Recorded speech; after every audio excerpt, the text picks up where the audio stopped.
Movie शुरू होती है एक रीत को दिखाते हुए, जो परिवार की सबसे बड़ी बेटी को परिवार में सदियों से चली आ रही इस पवित्रता के नियमों का पालन करना होगा। लेकिन चांद इन नियमों को ना मानकर एक लड़के से प्यार कर बैठी और एक रात वो चुपके से उससे मिलने आती है। चांद अपने मन को मार के इन नियमों का पालन करना नहीं चाहती, पर कुछ लोगों की किस्मत में सिवाय दर्द के कुछ और नहीं होता और आखिर में चांद को ये नियम मानना ही पड़ता है। और यही उसकी नियति है जिसने आंटी चांद को इतनी नफरत से भर दिया है कि आज तक कई साल बीत जाने पर भी उनके चेहरे पर सिवाय नफरत और गुस्से के अलावा कुछ और नहीं दिखता।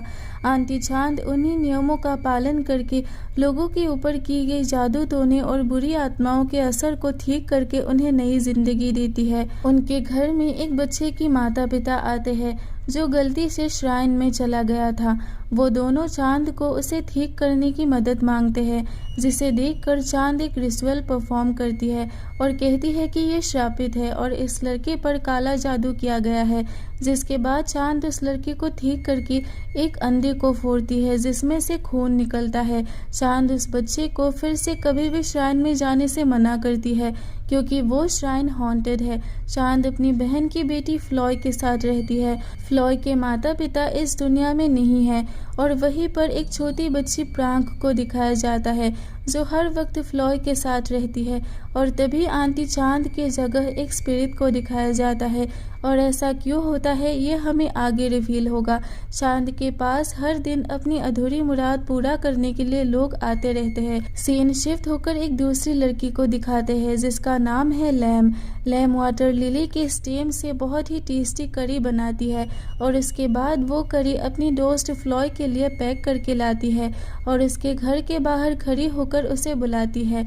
और चांद को लैम बिल्कुल भी पसंद नहीं क्योंकि वो नहीं चाहती कि फ्लॉय लैम के साथ रह के अपनी ड्यूटीज को भूल जाए। फ्लॉय को वो करी बहुत पसंद आती है और लैम उसे बताती है कि आज मैंने तालाब में बहुत सारे लिलीज देखी और तभी मुझे तुम्हारा ख्याल आया, इसीलिए मैं ये करी तुम्हारे लिए लाई हूँ। और वो फ्लॉय को भी तालाब किनारे चलने के लिए कहती है तो फ्लॉय मान जाती है क्योंकि उसे भी वहाँ जाने का बहुत मन करता है। रात को खाने के वक्त फ्लॉय लैम की करी चांद को सर्व करती है तो चांद इस पर बहुत गुस्सा हो जाती है और उस करी को प्लेट से हटाने के लिए कहती है। रात को फ्लॉय वो खून से भरी हुई प्लेट लेकर प्रांक के साथ श्राइन में जाके वो खून एक जगह पे डाल देती है, जिसके बाद वहाँ कई सारे स्पिरिट्स उस खून को सूंघ कर उसके करीब आते हैं। सीन शिफ्ट होकर फ्लॉय को दिखाते हैं जो रात में एक कपड़ा सील रही थी। तभी उसे पीछे से कोई टच करता है जिससे डरने की वजह से फ्लॉय की धागे वाली गोली नीचे गिर जाती है। जब वो उस गोली को वापस लेने जाती है तभी वहाँ पे कोई स्पिरिट उससे पहले वो गोली ले जाती है जिससे फ्लॉय बहुत डर जाती है। फ्लॉय वहाँ पे ऊपर किसी के खटखटाने की आवाज सुनती है जिससे डर के वो प्रांक को बुलाने लगती है। तभी आंटी चांद वाली वो स्पिरिट फिर से दिखाया जाता है और तभी वहाँ पे चांद आके फ्लॉय को सो जाने के लिए कहती है। अगले दिन फ्लॉय लैम के साथ तालाब किनारे बैठी होती है। जब लैम वहाँ एक लिली को उठाने लगती है तभी वहाँ एक लड़का उन दोनों को डराता है जिसका नाम है टोन। चांद फ्लॉय को टोन के साथ घर की तरफ आते हुए देख लेती है जिससे वो गुस्से में उसे घर के अंदर जाने के लिए कहती है। रात को जब फ्लॉय सो रही थी तब उसे वहाँ पे कुछ आवाजें सुनाई देती है जिसे देखने के लिए वो रूम से निकलती है तो उसे वहाँ पे प्रांक के साथ कोई स्पिरिट दिखाई देती है जिससे वो बहुत डर जाती है। अगले दिन चांद डांस के फॉर्म में प्रेयर करती है जहाँ पे बाकी लोगों के साथ टोन भी मौजूद होता है। प्रेयर के बीच में टोन बाहर चला जाता है तो उसके पीछे फ्लॉय भी बाहर आती है और फिर वो दोनों एक दूसरे से बातें करने लगते हैं। टोन फ्लॉय को पसंद करने लगता है और वो उसे रात को वहाँ की मंदिर की फेस्टिवल में साथ चलने के लिए कहता है तो फ्लॉय उसे मना करते हुए कहती है कि रात को उसे आंटी चांद के साथ कोई दूसरा काम करना है। और तभी फ्लॉय टोन टोन को एक पान देती है जिसके बारे में चांद को पता चल जाता है। रात को चांद फ्लॉय को उसकी ड्यूटीज याद दिलाते हुए कहती है कि जब भी मैं तुम्हें देखती हूँ तो मुझे तुम्हारी माँ कारिका की याद आती है, जिसने अपनी जवानी के वक्त जो गलतियाँ की थी उन गलतियों को अब तुम अपनी जवानी में दोहरा रही हो। इसे जिद और बगावत ने तुम्हारी माँ बाप को तबाह कर दिया। तो फ्लॉय चांद से पूछती है कि आपने मुझे ये कभी नहीं बताया कि मेरे माँ बाप की मौत कैसे हुई। तो इस पर चांद गुस्सा हो जाती है और फ्लॉय को अपना मुंह बंद करके अपनी जवानी को संभाल कर रखने के लिए कहती है और इसके माँ बाप ने जो पाप किया है उसकी भरपाई करने के लिए कहती है और यही उसकी किस्मत है। तो ये सुन के फ्लॉय को बहुत दुख होता है। रात को चांद फ्लॉय को उस नियम के लिए तैयार करती है जो कभी चांद ने किया था और अब परिवार की बड़ी बेटी होने के नाते फ्लॉय को भी ये नियम करना होगा। चांद फ्लॉय को कुछ चीज़ों के साथ एक प्लेटर देती है जिसको लेकर तैयार होकर फ्लॉय उस हॉन्टेड श्राइन में जाती है और वहाँ पे प्रेयर करती है। उसके बाद वो अपने कपड़े उतार के उस प्लेटर में रखे अंडे को खाती है और वहाँ पे खून डालकर एक पान जलाकर बाकी सारी चीज़ों को वहाँ पे रख देती है। अगले दिन फ्लॉय को रास्ते में टोन मिलता है और वो दोनों बातें करने लगते हैं। फ्लॉय टोन से पूछती है कि तुम क्या बनना चाहते हो। तो टोन कहता है कि मैं एक बैटमैन बनना चाहता हूँ। और जब टोन यही सवाल फ्लॉय से पूछता है तो फ्लॉय बताती है कि मैं हमेशा के लिए सो जाना चाहती हूँ, मैं मरे हुए लोगों से बात करना चाहती हूँ और ये जानना चाहती हूँ कि मरने के बाद कैसा लगता है। तो टोन कहता है कि मरे हुए लोगों से बात करने में तुम्हें डर नहीं लगता। तो फ्लॉय कहती है कि मरे हुए सभी लोग बुरे नहीं होते, कुछ अच्छी आत्माएं भी होती है और तभी हमें पता चलता है कि प्रांक असल में एक इंसान नहीं बल्कि एक स्पिरिट है जो कि एक अच्छी स्पिरिट है और वो हमेशा फ्लॉय के साथ रहती है और वो सिर्फ फ्लॉय को ही दिखती है। इसके बाद फ्लॉय कहती है कि हम हमेशा वो सब नहीं कर सकते हैं जो हम करना चाहते हैं और हम इस दुनिया को कभी नहीं बदल सकते। सीन शिफ्ट होकर लैम को दिखाते हैं जो एक बॉक्स से टोन का पिक्चर निकालकर उसे देखने लगती है। तभी हमें पता चलता है कि लैम टोन से प्यार करती है। इधर फ्लॉय रात में फिर से श्राइन में प्रेयर के लिए जाती है और तभी उसे वहाँ किसी के होने का एहसास होता है। वो अपने कपड़े उतार के प्रेयर करती है और उसी दौरान वो चांद की बातें याद करके रोने लगती है। सीन शिफ्ट होकर चांद को दिखाते हैं जो उसी श्राइन में आके वहाँ खून डाल देती है, जिसके बाद उस खून की स्मेल से वहाँ वही स्पिरिट्स आ जाते हैं और चांद वहाँ से जाने लगती है और तभी उसे अपने पास्ट की बातें याद आती है और घर आके वो रोने लगती है। अगले दिन टोन, फ्लॉय और लैम साथ में फेस्टिवल की तैयारी करते हैं। टोन और फ्लॉय की नज़दीकियाँ देखकर लैम को उन दोनों के प्यार के बारे में पता चल जाता है जिससे उसे बुरा लगता है। रात को फेस्टिवल में सभी नदी के किनारे प्रेयर करते हैं और अपने दिए को नदी में बहा देते हैं। उसके बाद फेस्टिवल में प्रेयर के दौरान आसमान में मून को काले बादल घेर लेते हैं जिसको देख के सभी परेशान होते हैं क्योंकि वो पूर्णिमा की रात थी। और तभी फ्लॉय को कुछ याद आता है और वो वहाँ से भागते हुए घर की तरफ चली जाती है। घर आते ही चांद उसकी तरफ गुस्से से देखती है और फ्लॉय फिर से श्राइन में जाकर रोने लगती है क्योंकि उसे ये सब करना बिल्कुल भी पसंद नहीं है, लेकिन ना चाहते हुए भी उसे ये सब करना पड़ रहा है। तभी फ्लॉय रोते हुए अपने कपड़े उतारती है और तभी वो वहाँ एक स्पिरिट को देखती है जिसे देख के वो बहुत डर जाती है और उसी वक्त वहाँ टोन आके उसे एक कपड़े से ढक देता है और उसे गले से लगा लेता है। फ्लॉय टोन को इन सारी चीज़ों के बारे में बताती है कि मुझे मेरे माता पिता के किए हुए बुरे पापों की सज़ा मिल रही है जो मुझे भुगतनी पड़ रही है। मैं हमेशा इसी उम्मीद में जी रही हूँ कि कभी तो ये सब खत्म होगा और उस दिन मैं आज़ाद हो जाऊंगी, लेकिन वो दिन कब आएगा ये मुझे नहीं पता। फ्लॉय कहती है कि इन जुगनुओं से मुझे जलन होती है, ये सब कितने आज़ाद है, जहाँ चाहे जा सकते हैं, जो चाहे कर सकते हैं, भले ही कुछ ही रातों की ज़िंदगी क्यों ना हो। काश मेरी भी ज़िंदगी ऐसी होती। टोन को ये सब सुन के बहुत बुरा लगता है। अगले दिन टोन एक जगह सो रहा था, तभी लैम उसके पास आके उसे प्यार भरी नज़रों से देख रही थी और धीरे धीरे उसके करीब आके उसे किस करने की कोशिश कर रही थी और तभी टोन जाग जाता है, जिसके बाद लैम टोन को बताती है कि वो फ्लॉय के लिए लिलिस लेने आई है। तो टोन उसे तालाब में उतर के लिलीज तोड़ के देता है और तभी धीरे धीरे लैम भी पानी में उतर जाती है और वो टोन को सिड्यूस करने लगती है, जिसके बाद टोन लैम के साथ इंटीमेट होता है।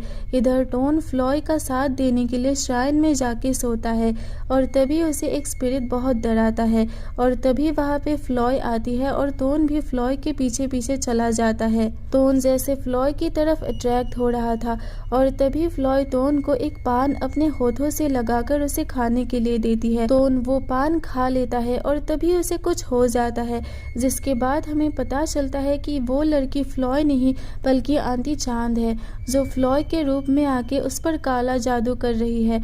और तभी उसकी आंखें खुलती है और हमें पता चलता है कि टोन ये सब कुछ एक सपने में देख रहा था। अगले दिन फ्लॉय चुपके से आंटी चांद के रूम के अंदर जाती है, क्योंकि उनके रहते वो कभी फ्लॉय को अपने रूम के अंदर आने नहीं देती और उसी दौरान उसे वहाँ पे अपनी माँ के साथ आंटी चांद की एक फ़ोटो दिखती है और साथ ही वहाँ पे उसी लड़की की फ़ोटो होती है जिससे आंटी चांद प्यार करती थी और उसके पीछे लिखा था कि तुम मेरी जान हो, तुम मेरा सब कुछ हो। सीन शिफ्ट होकर लैम और टोन को दिखाते हैं। लैम टोन से पूछती है कि उस दिन के बाद से टोन उससे क्यों नहीं मिला। उसे ये जानकर बहुत अच्छा लगा कि टोन भी उससे प्यार करता है, लेकिन तभी टोन उससे कहता है कि हम दोनों उस दिन की बात को भूल कर क्या सिर्फ दोस्त बनकर नहीं रह सकते। तो लैम ये बात सुनकर उससे नाराज हो जाती है और रोते हुए वहाँ से चली जाती है। अगली सुबह फ्लॉय गुस्से से चांद के पास आके कहती है कि अब से मैं किसी भी नियमों का पालन नहीं करूंगी, ये मुझसे और नहीं होगा। तो ये सुन के चांद उसे थप्पड़ मार देती है। इसके बाद फ्लॉय टोन से मिलती है और वो उसे बताती है कि अब आगे वो ये सब कुछ नहीं करेगी। तो टोन कहता है कि मैं भी इन सब में तुम्हारा साथ दूंगा और उसके बाद वो दोनों एक दूसरे के करीब आके किस करते हैं और वहाँ दूर से लैम ये सब कुछ देख के बहुत ज़्यादा दुखी होती है, क्योंकि टोन ने उसे धोखा दिया और ये बात उससे सहन नहीं होती। रात में फ्लॉय श्राइन में आके उन चीज़ों को अपने पैरों तले मसल देती है और गुस्से में श्राइन के सारे कपड़ों को एक एक करके तोड़ने लगती है और तभी वहाँ पे टोन आता है। फ्लॉय कहती है कि आज मैं ये जाने बगैर यहाँ से नहीं जाऊंगी कि आखिर ये सब कुछ क्या है। मुझे इन नियमों की सच्चाई के बारे में जानना है और ये मैं आज जानकर रहूंगी। फ्लॉय टोन को किस करने लगती है और ये सब करते हुए लैम उन्हें देखती रहती है। फ्लॉय और टोन उसी श्राइन में इंटीमेट होते हैं और तभी वहाँ के स्पिरिट्स उनके पास आते हैं। लैम भागते हुए चांद को इस बात की खबर देने आती है, तो वो वहाँ पे वही स्पिरिट देखती है जिसे हमने मूवी में सबसे पहले देखा था और तभी अचानक वो स्पिरिट आंटी चांद में चेंज हो जाती है और लैम उन्हें सारी बात बता देती है। चांद गुस्से में श्राइन की तरफ आने लगती है और इधर टोन और फ्लॉय पूरे श्राइन में आग लगाने की तैयारी करते हैं। वो लोग श्राइन में आग लगाने ही वाले होते हैं कि तभी वो आग बुझ जाती है और वह चांद पहुंच जाती है। टोन चांद को गुस्से में कहता है कि तुम कोई दैविक शक्ति नहीं बल्कि असल में तुम एक बुरी शक्ति हो। चांद ये सुनते ही टोन पर अपने जादू से हमला करके गिरा देती है। तभी चांद फ्लॉय को बताती है कि जानना चाहती हो कि तुम्हारे माँ बाप ने मेरे साथ कितना बुरा किया था। उसके बाद कहानी फ्लैशबैक में जाती है, जहाँ चांद की बड़ी बहन को पता चलता है कि चांद उसी के होने वाले पति के साथ प्यार में है और इसका बच्चा चांद के पेट में पल रहा है। चांद रोते हुए अपनी बहन से मदद मांगती है, पर उसकी बहन उसकी मदद करने से साफ इनकार कर देती है और उसे अकेले उस बच्चे की जिम्मेदारी उठाने के लिए कहती है। जिसके बाद चांद का प्रेमी उसे धोखा देकर उसकी बड़ी बहन से शादी कर लेता है। चांद बदले की आग में जलने लगती है और वो अपने ही बच्चे को मार देती है और काले जादू का सहारा लेते हुए खुद की आत्मा और शरीर को शैतान को सैक्रिफाइस कर देती है। जिसके बाद वो उस शैतान की मदद लेकर अपनी बहन और उसके पति को मार के उन दोनों की बेटी फ्लॉय को अपने पास रख लेती है और उसके बाद वो हमेशा उस शैतान को खुश रखकर एक अच्छा इंसान होने का दिखावा करती है ताकि किसी को उसकी सच्चाई पता ना हो। और इसी वजह से हम चांद की जगह उस स्पिरिट को देख पाते हैं जो चांद के साथ रहती है और चांद उसे सर्व करती रहती है। चांद फ्लॉय को बताती है कि मैं तुम्हें श्राइन में इसीलिए भेजती थी ताकि तुम्हारे माँ बाप की आत्मा तुम्हारे तकलीफ देखकर तड़पे और उन्हें अपनी गलतियों का एहसास हो, और ये सारे नियम भी मैंने खुद बनाया है। ये सब सुन के फ्लॉय को बहुत गुस्सा आता है और तभी टोन पीछे से चांद के सिर पे वार करके फ्लॉय को वहां से लेकर जाने लगता है और तभी हमें पता चलता है कि चांद ने फ्लॉय को पोजेस्ट कर लिया, जिसके बाद फ्लॉय टोन के दोनों हाथों पर कील ठोक के उसे मारती है और तभी चांद फ्लॉय को टोन को एक पान खिलाने के लिए देती है, जिसे खाने के बाद टोन की मौत हो जाती है और फ्लॉय भी बेहोश होकर गिर जाती है।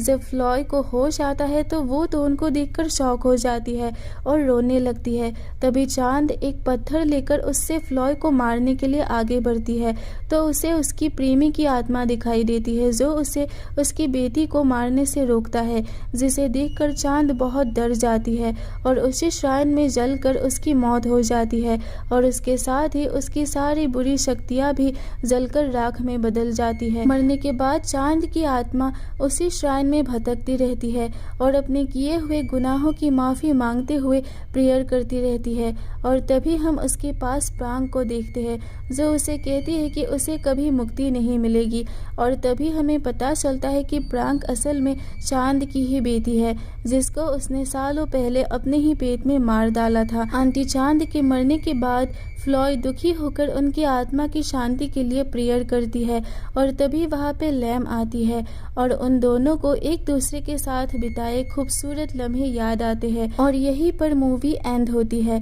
उम्मीद करती हूँ आपको ये वीडियो पसंद आया। Thank you so much for watching.